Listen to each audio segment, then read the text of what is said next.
sejahtera untuk kita semua. Saya akan menjelaskan sedikit materi tentang epidemiologi dan dasar kesehatan hewan. Yang pertama adalah pengertian dari epidemiologi.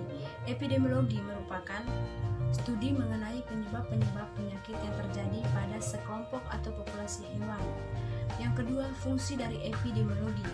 Fungsi dari epidemiologi yang pertama adalah agar kita bisa memberi saran kepada peternak bagaimana cara melakukan pencegahan serta pengobatan secara baik dan benar. Yang kedua, agar kita bisa memahami penyebab-penyebab penyakit yang terjadi pada ternak. Bagaimana cara kita agar mengetahui ternak tersebut dalam keadaan sehat dan sakit? Yang pertama yang harus kita lakukan adalah dengan cara melakukan pendekatan dengan mengumpulkan informasi-informasi tentang ternak yang sakit supaya kita bisa membedakan mana ternak yang dalam keadaan sakit dan mana ternak yang dalam keadaan sehat. Dampak dari penyakit yang pertama adalah menurunnya kekebalan atau imun pada ternak. Yang kedua, menurunnya produksi. Yang ketiga, bisa juga menyebabkan kematian.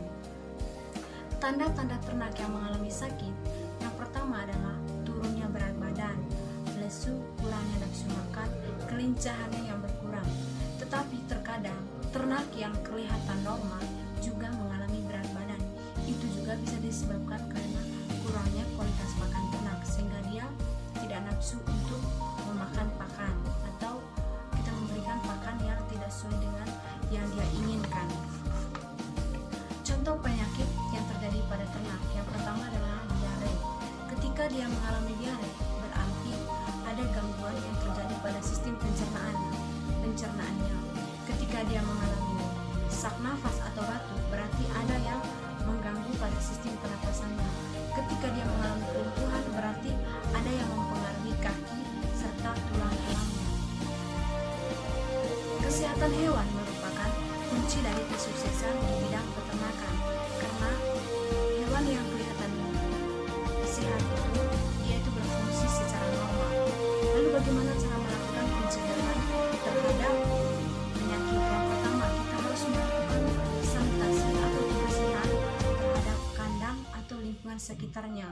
Yang kedua, kita harus melakukan vaksinasi yang berfungsi untuk memberikan kekebalan tubuh terhadap ternak agar dia bisa melawan mikroorganisme. Kemudian yang ketiga, melakukan biosecurity. Biosecurity ini merupakan suatu program yang dilakukan peternak untuk melindungi ternaknya.